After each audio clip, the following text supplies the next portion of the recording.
but it's fine with me.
Up here.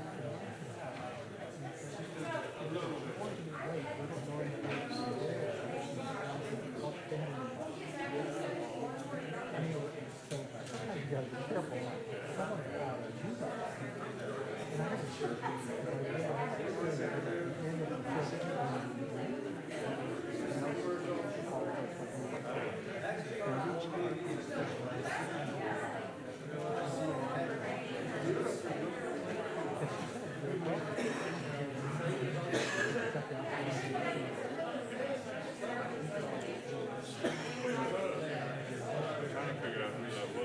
She sat right there where I believe is it, I can't think of it.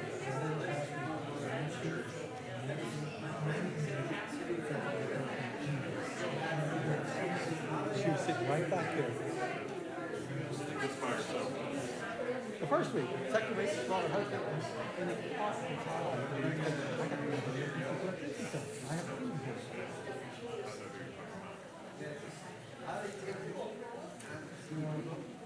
And I think I got the right for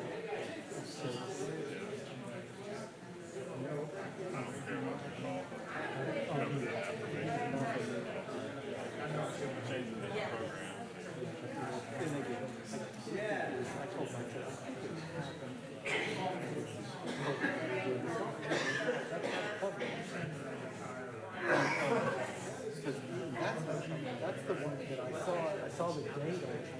Reach out to them for 10 years and just take time to do this.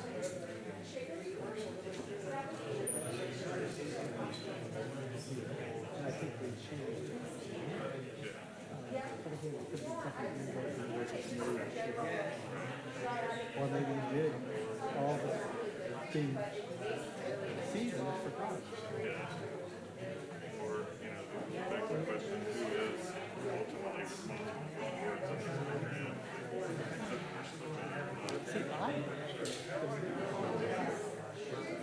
Because again, the Lord doesn't say, but it does say throughout it that their job is to support the minister.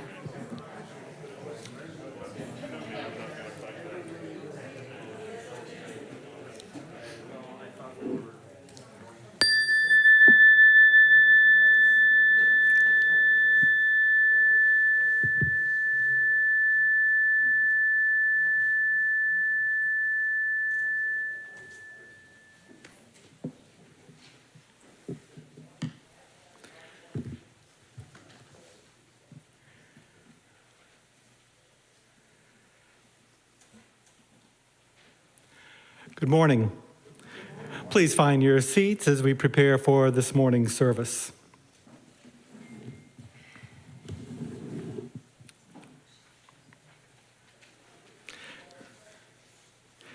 Welcome to the Unitarian Universalist Congregation of Columbia. My name is Mark Drews, and I'm honored to welcome you to today's water communion service that will be led by our minister, the Reverend Stephen Robinson. To those of you who are here in the sanctuary, please know that we are being taped and placed on live as well as streamed later on YouTube. For those of you who are watching today, though we'd really appreciate seeing you real soon back here in the congregation, we understand and we look forward to seeing you in person. Please be sure to read the information found in your order of service, as well as those sent to you on Thursdays that are emailed to you, as well as the Unigram. Urge you to keep the website on your tab so you can keep up with what's going on here in the congregation. We're asking everyone to please continue to practice COVID restrictions that are currently in place, and we hope soon to be beyond wearing the masks and being able to see not only our smiling eyes, but our smiling smiles. It's an important announcement to parents. If you need to occupy your young ones, we do have a set of toys, gadgets, and other devices to keep hands and busybodies busy. Today's flowers are donated by Bill, Dolly, and Bonnie Stornak in commemoration of some events that took place on this day. One was the abduction, beating, and murder of Emmett Till took place on this day in 1955 in Drew, Mississippi. A second was a speech made at the Lincoln Memorial by Martin Luther King Jr., brought together 200,000 viewers to have an experience that will resonate with us forever. A third important date event that took place on this day was in 2008 when the Democratic Party nominated Barack Obama as its nominee for President of the United States. Thank you, Bill and Bonnie, for helping us commemorate these important moments in our history. And now, if you would, join me by silencing all electronic devices as we sit back and hear Evening Breeze.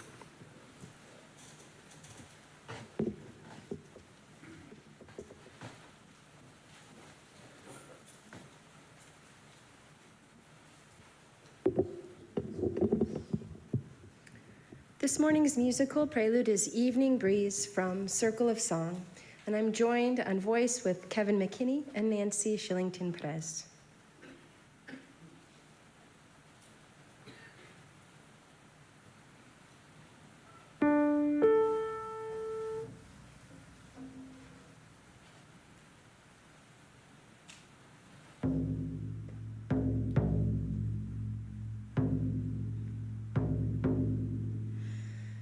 Evening breeze, spirit song, sing to me when the day is done.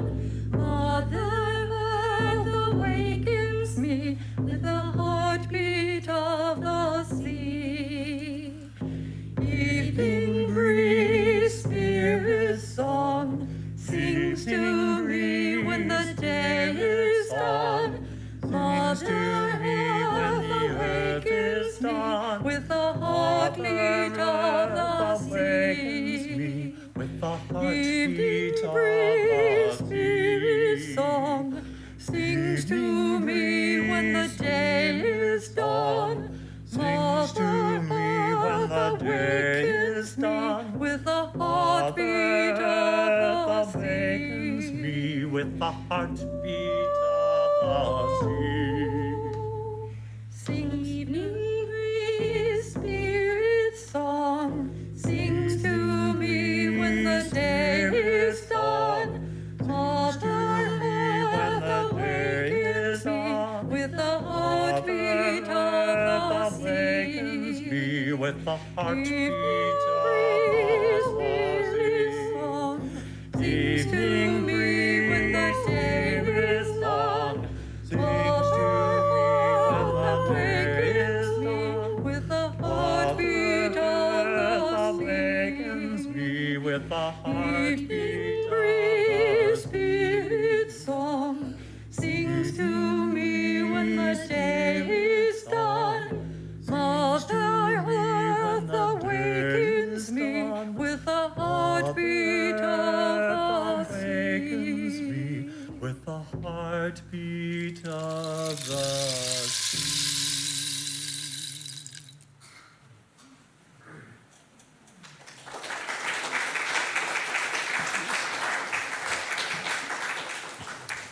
Thank you, Kevin, Nancy, and Anna.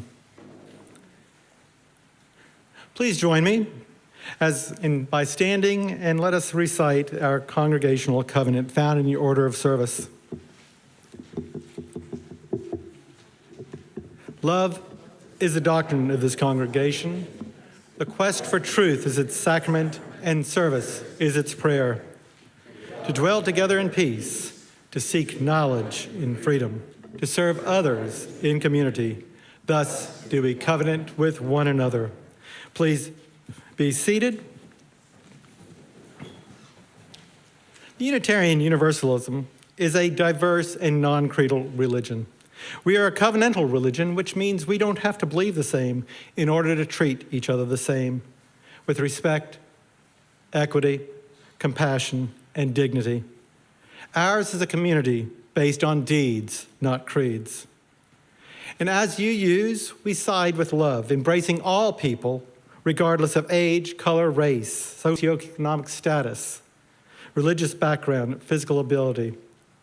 We have been officially designated by the Unitarian Universalist Association as a welcoming community, which means we welcome LGBTQ plus individuals. We especially invite young families, especially those with young children, to join us. We encourage everyone to wear name tags so that we get to know you better. Board members wear green name tags, and they always welcome your comments, your suggestions, and advice. And at this time, welcome each of the board members to please stand to be recognized. Thank you for your service and your support to this congregation. At this time, we'd like to recognize any guests or visitors who are with us. Visitors, please consider filling out a form in the back of the chair in front of you and include it in the collection plate when it's passed around later in the service. Stephen will come around, and if you would, wait for the mic so we can go ahead and have a chance to go ahead and meet you. Hello, my name is Marnie Sutherland. I moved from Massachusetts here on Thursday. Welcome.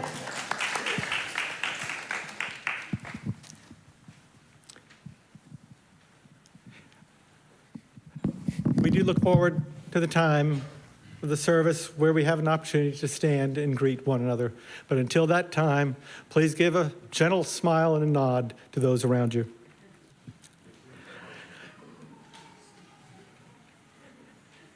Today's chalice lighter.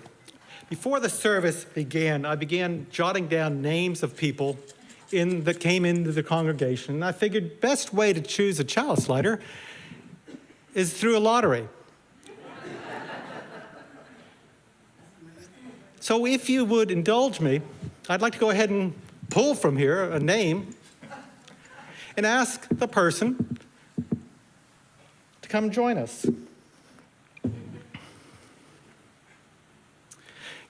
Kevin McKinney and Connie Quick. Would y'all come on up and please be today's chalice lighters? And if you would, tell us a little bit about yourself and what brings you to this congregation. Well, it's so lucky you happened to pick a motor mouth there. Well, you know, there were many more where that came from. This is a UU congregation, after all. Well, I'm Kevin McKinney. This is Connie Quirk with an R. Sorry. Yeah, That was got to keep quick. the record clear on that. Connie and I met at the University of Georgia. How about them dogs? And I'm not speaking for Connie in that part because she doesn't care about that stuff. But yeah, she's a service brat, as she would say. Grew up all over the nation and the world in an Air Force family. I'm originally from Canada and came down here to the University of Georgia in 1989. And we've been UUs since, what, 20 years now, or going very, very close to it. First, almost 5 years here, that's right. We came here, actually New Year's 2017, as I remember it, for our first full service here. So, yeah, so we're honored to light the chalice today. And we would also, since we're chairs of the Social Action Committee, like to invite you to join our meeting, which will be about 15 minutes after the service. Thank you for that plug and spirit of light and life come unto us all. Thank you, Connie Quirk and Kevin McKinney. And for those whose butterflies or anxiety rose just a little bit as before the chalice lighter was announced, please know that was rehearsed. However, it can happen. So I say that in a kind way of encouraging you to please consider being a chalice lighter so that we can get to know you even better. We'll turn this service back over to Anna, who will share our opening song, and I'll be glad to sit down. For this morning's water communion, our musical meditation is from McDowell's Sea Pieces. It's called From a Wandering Iceberg.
Thank you, Anna. Appreciate the beautiful music. The Wandering Iceberg. Not something we see a lot here in Columbia, South Carolina. So it's great to be introduced to it through our sensation of music. For our opening words today, I would just like to share a little bit about our ritual of water communion and its origins, and then actually use some of the words from that original ritual as a part of our opening words. In 1980, two Unitarian Universalist women, Carolyn McDade and Lucille Shuck Longview, were asked to create a worship service for the Women and Religion Continental Convocation of Unitarian Universalists. As they shaped the service, McDade and Longview wanted to create a new ritual that spoke to our connectedness to one another, to the totality of life, and to our place on this planet. And so they included a new inclusive symbol of women's spirituality, water.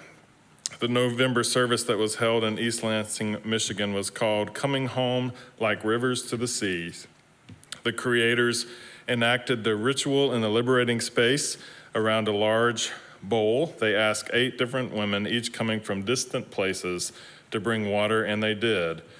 Water from various rivers across the world, the various oceans across the world, and others were poured into the bowl and described their significance. As this ritual has continued to be a part of Unitarian Universalist congregations and this ingathering time of season, both of those leaders have described the deep meaning that has come from that long and winding journey like a river, creating meaning. Here's the words that they share. Water is more than simply a metaphor.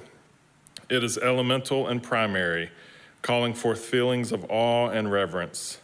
And acknowledging that the ocean is considered by many to be the place from which all life on our planet came, it is then the womb of life. The waters surround each of us. We now realize this water, this worship experience was for us a new story of creation. Water is a symbol of our empowerment. This time, I invite any of our children or youth that would like to join me down front for a story for all ages. I invite you down.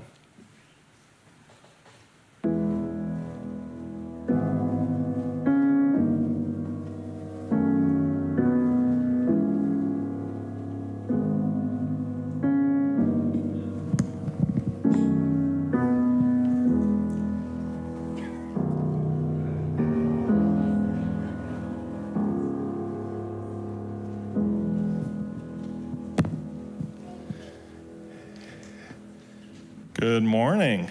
How's everybody doing? Great. I have a wonderful little book I want to share, and it's called Water is Water. It's written by Miranda Paul, and the illustrations are by Jason Chin. And this will help us as we think about water communion today and our focus on water. So I'm going to try to pull the mic down here so I can actually hold the book. Thank you, Kevin.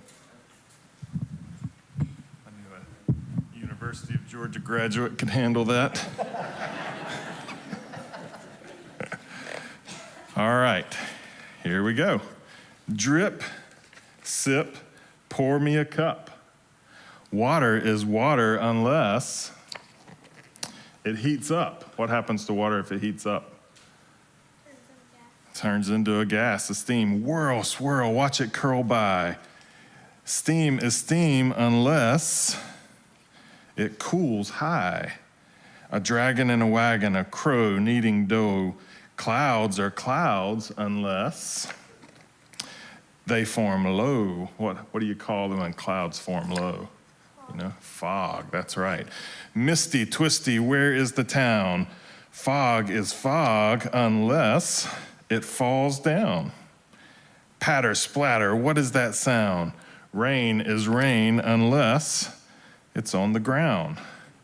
Slosh in galoshes, splash to your knees, splash, splash, splash.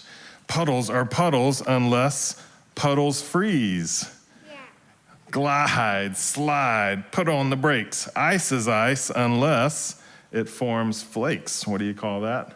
Snow. Snow, that's right. Pack, stack, shape it, and smack. Snow is snow unless spring comes back and the snow melts. All right. Creep, seep, squish in your boots. Mud is mud unless there are roots. Swig, grow big, reach for the best. Apples are apples unless they get pressed. Drip, sip, pour me a cup. Cider is cider until we drink it up. Wow, a whole year of following this wonderful thing we call water. There's some cool things about water that I wanted to share in this book. Water is everything. Did you know that a baby is about 78% water? That's why you go through a lot of diapers, right? The apple that we just talked about is 84% water. Earthworms are 80% water. A cat is 80% water. Water is everywhere and in everything. And so today, we are celebrating water communion, which is what draws us together as a community to really get our church year fully going with all of our programs. So today, everybody is bringing water from various places that they visited during the summer or that's meaningful to them, and we'll all pour it into this bowl together and talk about how important water is to you and me. Thank you for coming down.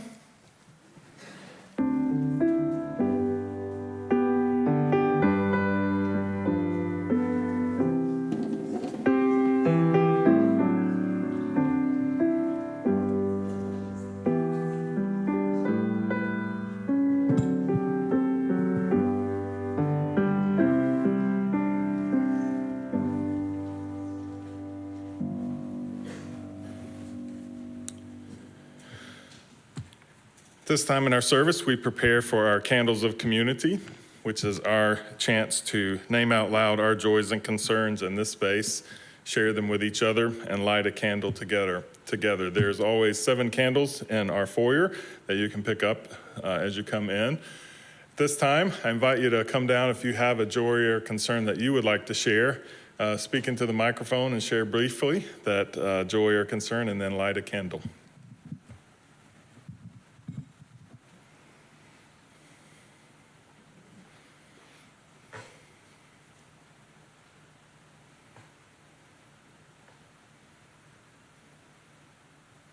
I'm Kate, and I have a very simple joy this morning.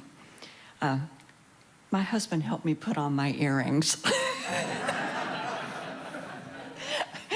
And it's fine. I've been like this since the end of June. And so he's been such a big help, and he's done all the cooking and all, countless tasks for me. But the earrings were what brought me to my knees. So thank you, Mike.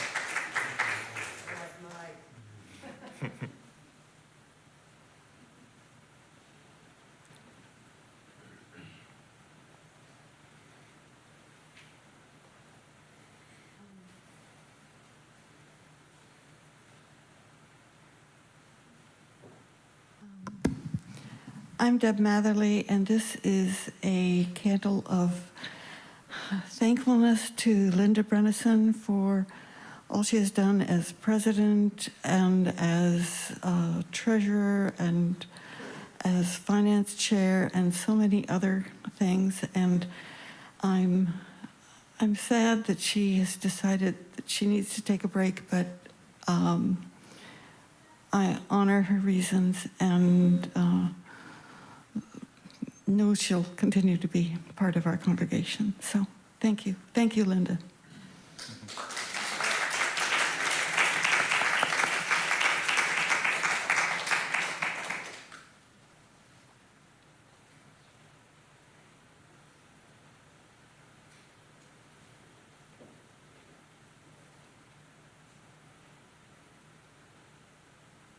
I am Joe Daggett, and I have a candle of recommendation today. I know anything goes in the candle department from Connie's whatever it was months ago. Welcome back from Florida, by the way. My recommendation is that you go to a Unitarian Universalist service in another place whenever you can. I know many of you have done that and continue to do it, but I never had until last week. I went to grad school years ago at Illinois, but I had never gone down to Springfield to the Abraham Lincoln site, something that I always wanted to do. And I did that last week. It was very fulfilling. A big item ticked off my bucket list. I stayed over until Sunday and went to the services at the Abraham Lincoln Unitarian Universalist congregation. He was not a member there. It probably didn't exist then. It's just that everything in every institution, business, or whatever in Springfield that wants to self-promote calls itself the Abraham Lincoln whatever. I shouldn't have been surprised. I was just wonderfully welcomed and treated with the greatest hospitality. The people were so nice and so interested in, all the way from Columbia, South Carolina, tell us about it. And it was just a swell experience. I had a chance to make some comparisons with what we do here and what they have there. They have a purpose-built structure, and they're dreaming of something even grander in years to come. I think they're quite a wealthy congregation.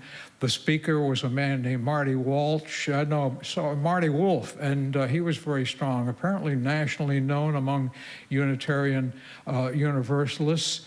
The music was great, but I came back with a heightened appreciation for what we have here, the splendid contribution that's made by Anna Hamilton, Karen Peters, and the others who make music for us here at the UUCC. And so it was a good thing for me to do, and I think it would be a good thing for you to do as well. The one thing about their music that I want to make a suggestion to them about is the fact that they have a piano postlude at the end and then they just walk out. I'm going to send them a copy of Sharon Matchett's May the Blessings of Truth Be Upon Us, because I think it's a terrific way that we end our services here at the UUCC. There was an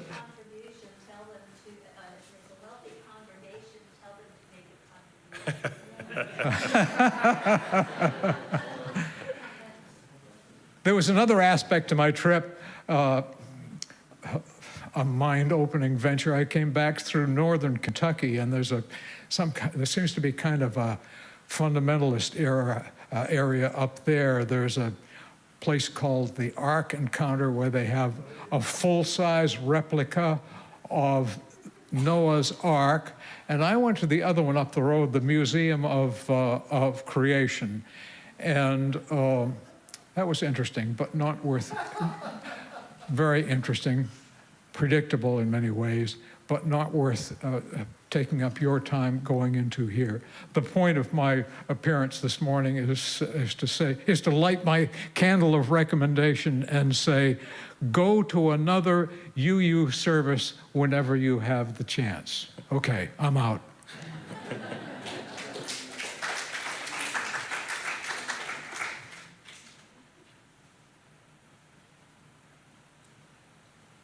Thank you, Joe. We light one final candle for those joys and concerns that are held quietly today.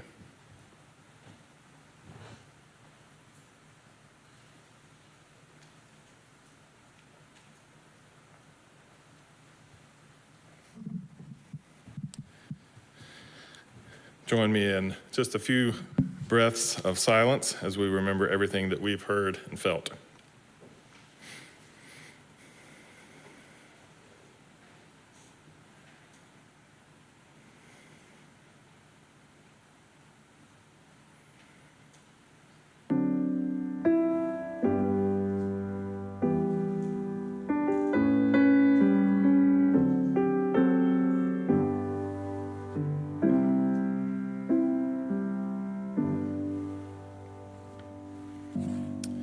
Thank you. As we prepare for our offering this morning, it is my delight to welcome Braylon Hudson from the Palmetto Place Children and Youth Services.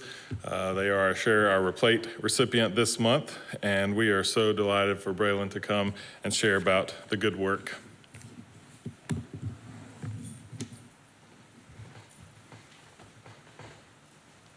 Thank you so much. Good morning. Thank you so much for the very, very warm welcome from the door to my seat. Smiles and warm feelings, and I really appreciate that. And I just want to say, if it means anything to the congregation, that is a quite rare thing, at least in my experience, as far as churches and religions go. There's always been a kind of get in your seat and be quiet kind of atmosphere where I go to church. So being here and being able to feel the love from the door to my seat has been very enjoyable. So thank you so much. Have quite a bit of information to burn through. So forgive me if I speak quickly, and I'll hang around until the service is over. So if you have any questions, please pull me to the side. I'd be happy to answer any. Just a bit about myself. My name is Braylon Hudson. I'm from Youngstown, Ohio, Cleveland, Ohio area. Yes, I'm a Browns fan. Just forget about that part. My wife and I moved here to Columbia from the Charlotte area about a year ago, and we moved to the South in 2017. I've worked in a multitude of human services arenas, from juvenile justice to corrections to chemical dependency, pretty much in the service of everyone wherever I go, as is my purpose and my passion. I find myself now with Palmetto Place Children and Youth Services, which was founded in 1977 by the JWC, the Junior Women's Club, which was a response to the community's need to serve neglected and abused children at the time. And they came together, held a special meeting, and then created a children's shelter. Fast forward to 2022, we are still very much in that vein of fervent passion and service to our community, especially for young people. I oversee our rapid rehousing programs and also our resource navigation programs, which is one of a few. I'll just focus on my programs. But if you have questions about the other programs, I am knowledgeable on those as well, so please pull me to the side afterwards. For our rapid rehousing program, what we do is we serve individuals who are 18 to 24 years old, young people who are homeless. And by our grant's definition, homeless is a very specific thing. Homeless isn't couch surfing on your grandma's couch or, hanging out with a friend, sleeping in his basement. That's not what our HUD defines as homelessness. Homelessness is defined as living somewhere that's uninhabitable, a trailer with no water, a boarding home that's been closed down, no electricity, or somewhere where you just can't sustain yourself, living in your car, living on the street. Things along those lines is what our grant defines as homelessness. For individuals who are able to, which most of our kiddos do, kind of fit into that groove, we assist with emergency housing by kind of seeing what's available in the community. We don't provide typically emergency housing. Our other programs do house younger people who are unaccompanied under the age of 25, but that isn't considered emergency housing. Those are transitional situations as opposed to emergency housing. So the young people that I work with, and I get my referrals from everywhere, within agency, outside other agencies, from cousins, uncles, sisters, whoever. I've had people call me and refuse to tell me how they got my number, but that's okay too. So when I get that information, I meet with them wherever it's most convenient for them, and we do all of our assessments and our tools to make sure they qualify. Most do. And then we focus on finding them an apartment. And that's usually the biggest hurdle, because our young people have to get into apartments based off the strength of their own income. They have to have a steady job. And that could be a QT, a Dollar General. It doesn't have to be something amazing. It just needs to be a steady income. It could be 2 or 3 jobs, whatever works. So if we're able to, off the strength of their own income, get them into an apartment, then we can continue to provide assistance for them for 6 months to a year. We do cover things like application fees, deposits, first month's rent prorated, things of that sort. But we try to encourage our young people to not only focus on just getting into the door, literally, into their new apartment, which can be very exciting and obviously is our goal. But they need more than just those four walls, right? They need essentials, they need furniture. If they have kiddos, which most of the young people I work with do, multiple kids, they need childcare, they need diapers, they need a ton of things to help them get on their way. And most of them, sad to say, just make enough to get into the door, just to get into those four walls. But it's so much more that they need than just being in that space. A lot of the kids, I won't say a lot, but a few of the young people that I've worked with, once we got in there, the conversation was, okay, well, where are you getting this from? Well, I don't know where I'm getting this from, Mr. Hudson. Right now, I got some blankets, I got some pillows, and me and the babies want to sleep on the floor. So this is the reality of what our young people are facing in the community. And it's been an influx of young people being homeless and becoming homeless between the ages of 18 and 24. And the population is growing. These young people need our help. They need our passion. They need our service. They need our understanding. We're working with a different generation of young people as well, so they think differently, they learn differently, and we have to engage them differently. It's not, at least in my generation, all we really needed was a stern talking to, and then we get our act together. But that's not the kids we're working with now. Sometimes those words just go right over their head, and they really need to see that you care. They really need to see that you're side by side with them and their struggle. And, I've gotten probably 4 or 5 text messages on a Sunday from kids that I work with just being here in the last hour. And I'm always available to my kiddos, and that's what they need. They know that Mr. Hudson is there for them, that he's always going to respond in a timely manner, and that he's working with people to try to make their situation better. So without getting too long-winded, I apologize. I know I only had a few minutes. Palmetto Place is filled with staff people who are fervent advocates for the community, for young people, especially for the homeless community. And there is a huge need for continued support from individuals like yourself and other organizations and families and communities to continue to support our young people because they need us. They need us in a real way. And if we don't help them, then I'm really afraid of what's going to happen and what the world will look like for their children. Because their children are here, and they're witnessing their parents struggle as young people, and the cycle is going to continue if we don't do something to stop it. So I'll get off my soapbox. Thank you so much for your time. And like I said, I'll hang around. If you have any questions, please put me to the side. I'd be happy to answer any. Thank you.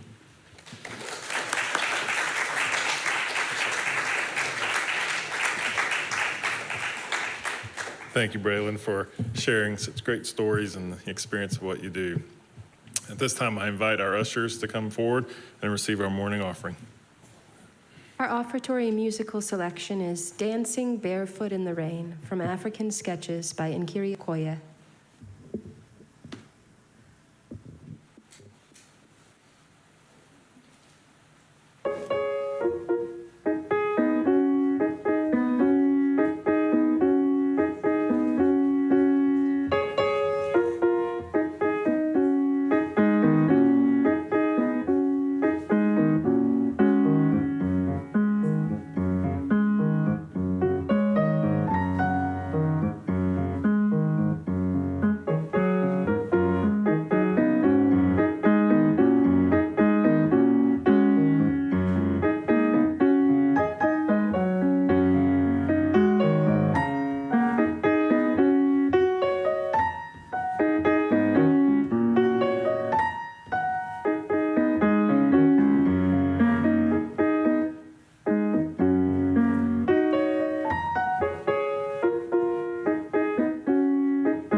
We receive this offering, a symbol of our commitment to the good work.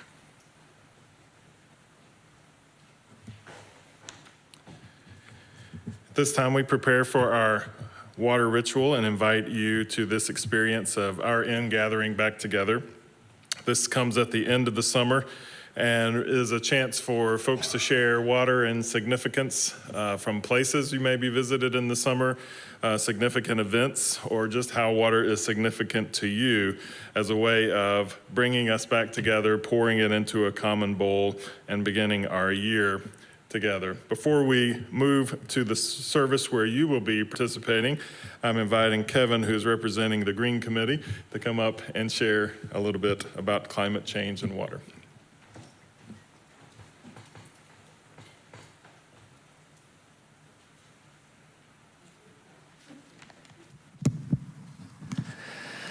As Stephen's wonderful story reminded us all already, this is a world that's stoking both sides of the hydrological cycle. That story was all about the hydrological cycle, and we're seeing more evaporation and more precipitation, two sides of the same coin.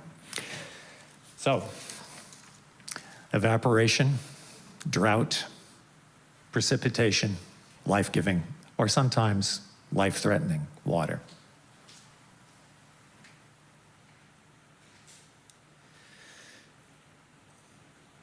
We remember, too, this morning, places in our world that struggle with water or its absence. This morning, we heard that in Pakistan, unusually intense monsoon rains have now killed over 1,000 people. In China, drought has uncovered long-sunken ancient temples, threatened crops, and paused industrial production. In Africa, tens of millions suffer from drought and teeter uneasily on the edge of famine. In Europe, the Rhine has grown shallow enough to limit the cargo shipped on it, while the storied Po and Tiber rivers of Italy have had stretches run almost completely dry. Our own Colorado, water source for tens of millions, can no longer fill Lake Mead, which this summer reached its lowest level since it was first filled in 1937. I guess there are a few of us here who are alive then, but not too many. Connecticut towns now conserve water as river levels sink and forests parch. In Texas, a cotton-killing drought turned abruptly to flooding last week. It was reminiscent of the recent Kentucky disaster, and there were TV crews shooting video of water rescues on Dallas interstates.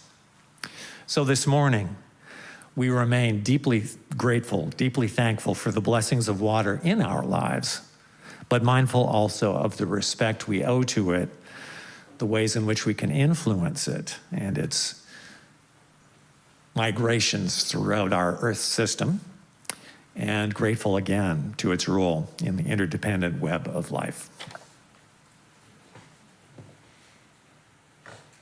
Thank you, Kevin. Water is a symbol of our connectedness to that web of existence, a symbol of also of our connection to each other. And so at this time, I invite you to participate in the water communion by coming forth and to the front and sharing the significance of the water that you are pouring into the bowl today.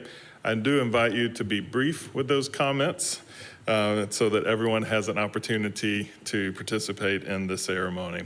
Whenever you're ready and willing, please come to the mic and pour your water into the bowl.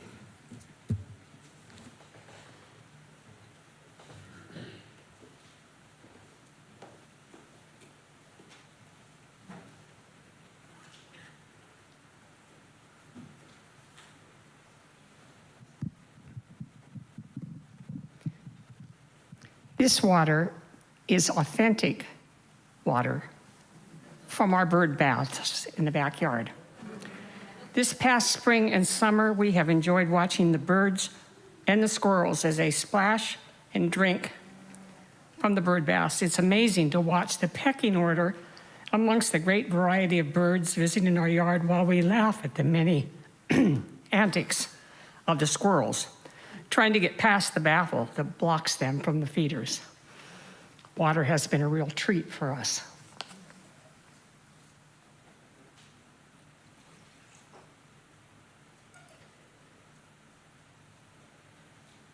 I just want to add that the water I just poured in there was before the birds got in there.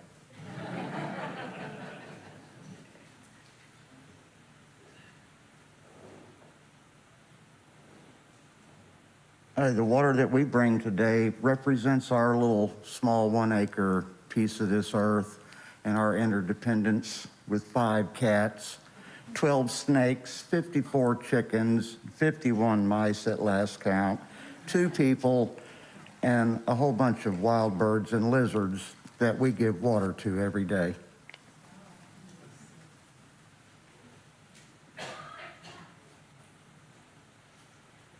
This water symbolizes the creek that crosses the rear of my property.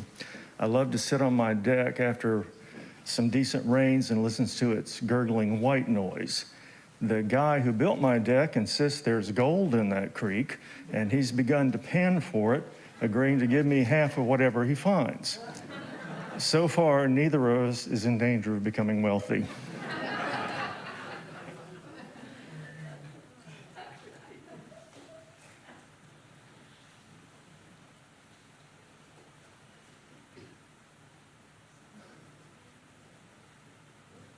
All right, our water comes from our grandparents' pool, which is where we spent a lot of time this summer, and we enjoy swimming, and we've all enjoyed the water at the pool this summer.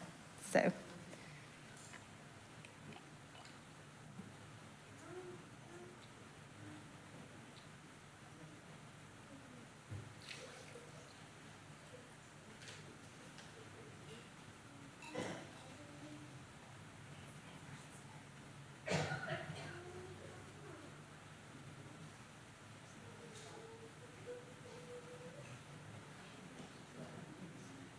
I'm Caroline Eastman, and I have rainwater from our yard, which, had I not captured it, would have flowed into Penn Branch, and then to Gills Creek, and then to the Congaree River, which would join with the Wateree to become the Santee and get to the Atlantic.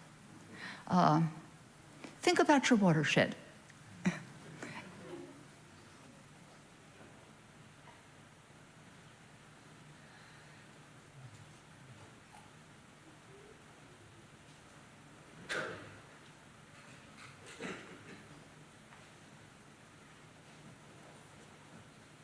Authentic Columbia water system, tap water. But in our hearts, it represents cool, clear spring mountains.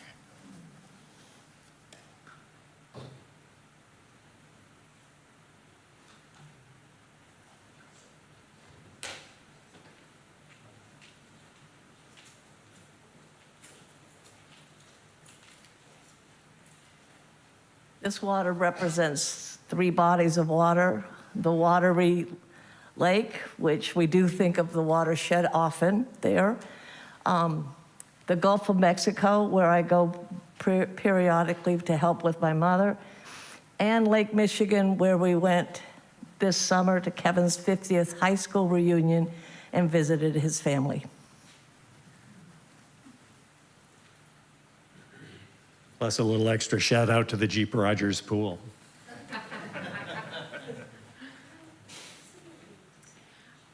So we didn't travel for 2 years because of COVID.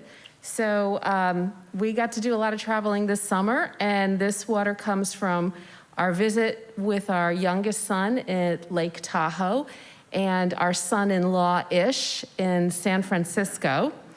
And then also we got to travel with all of our kids for the first time in a very long time, and we went to Florida to Blue Springs Park, which I recommend to everybody. It was magical.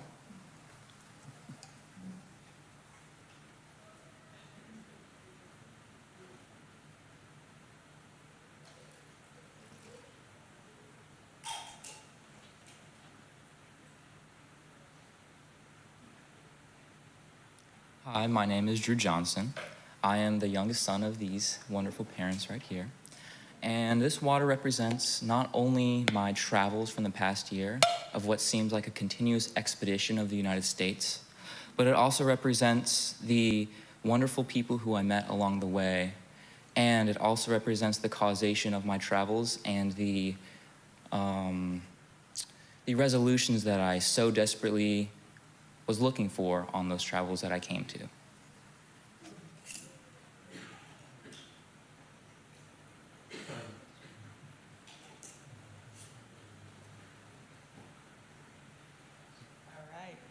So I'm Savannah Cologne. So my water is very simple. Everybody needs it. It's fluid, and so are people, and so is love.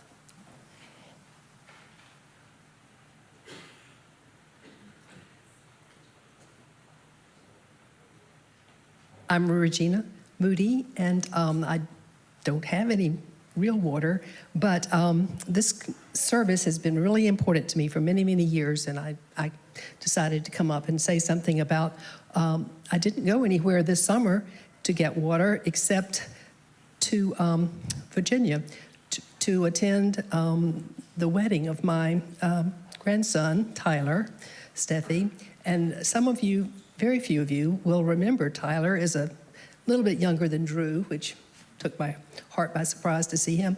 But anyway, Tyler is the child of my stepdaughter, Linda Moody, Steffi. And when her marriage to Tyler's father broke up, she brought the children here. And so for a while, he was a member here. She was a member here from the age of 11. That's not really the story. The story was that nobody ever thought Tyler would finish high school, certainly not college, certainly not get a job that paid, not have an apartment, but he has. And he is not a Unitarian. That didn't work out for Tyler at this point in his life, but he is on his way somewhere. And he found a young woman, and they had a wonderful wedding in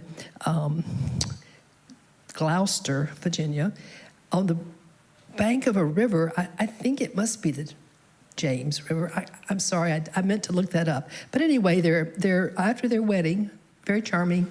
The reception was in Jamestown at a lovely pavilion on the bank of the river that goes through all that history out into the ocean. And so this is the water. Actually, I didn't go down the bank because I couldn't make it back up if I did. But this is the water from the river, and it has all kinds of significance to me. Thank you. I'm going to borrow some of this. I think that.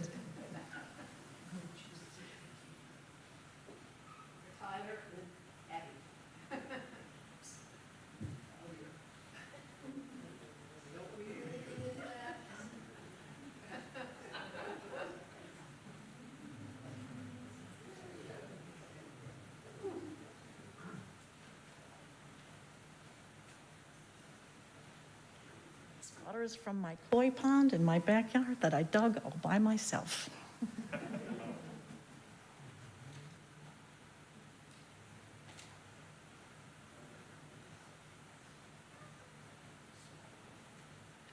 This water is from Hammock Bay off of Lake Murray, which is behind my house and my happy place for kayaking and watching birds and all other things.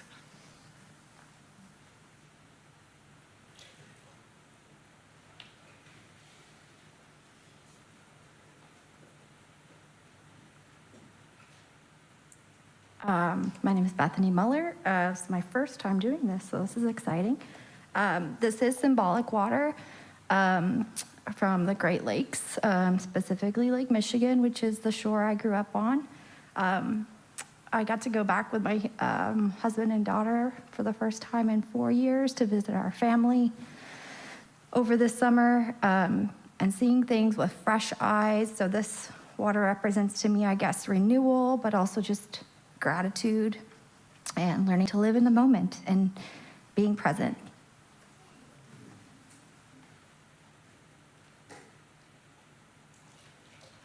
Michelle's going to join me. This is Luna's first Sunday here at the UUCC, so she's going to help pour some water in.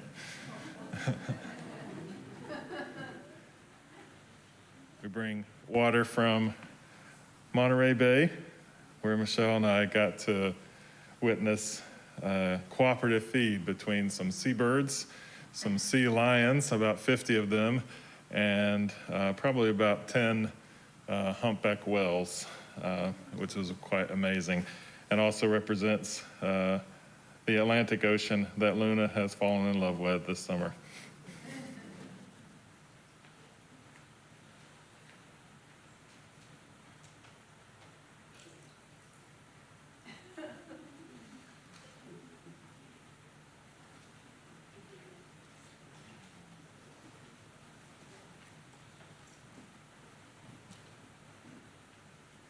Hi, I'm Sharon Matchett, and this is symbolic water. Number one is for the Pacific Ocean, which I'm going to see when I go see Meredith.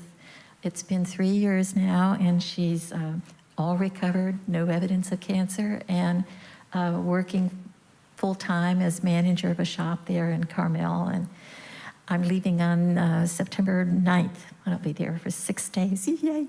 And also symbolic of flavored water that my mother used to partake of. It was whiskey, and that got her to a very vibrant 100 years. And then she stopped drinking whiskey, and for a number of reasons, and so finally passed away in May at 103. And long may she reign now. She reigned here. We'll see. And the other is for the water in Lake Ontario, which I hope to see maybe sometime in the fall or soon to see my other daughter and the family up in Rochester, New York. So.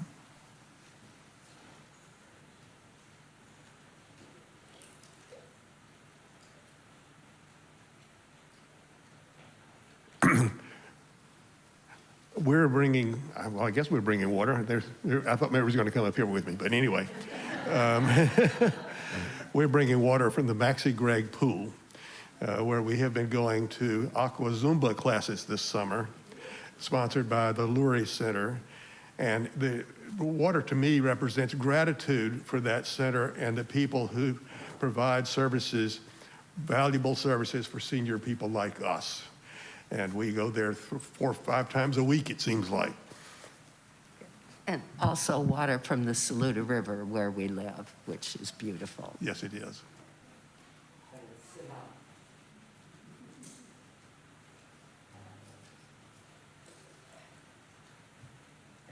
This is water every day. I follow a tradition that my mom did all her life. Is I clean out a bird bath and refill it.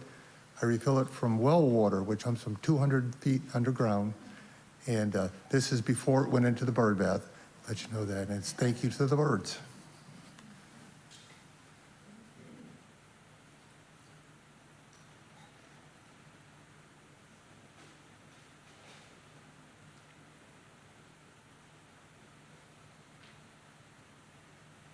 Barbara Smith. For my long life, the water I swim in every day.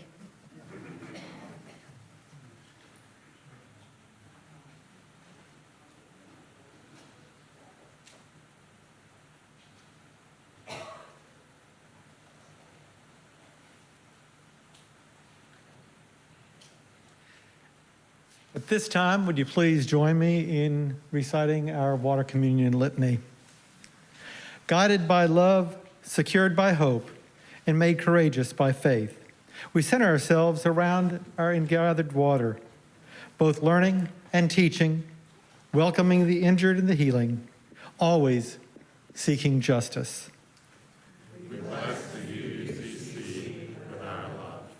With pilgrims and seekers, growing children and cherished elders, a community of diversity guided by leaders, visionaries, and workers. Seeking truth and deep meaning, honoring all paths, hearing and respecting all voices. We bless the UCC with our faith. Let us receive our ingathering water as a gift. May the inspired, renewed commitment to our great covenant of love, hope, and faith. May our eyes be open to opportunities for connection and investment within this community and outside these doors into a broader world.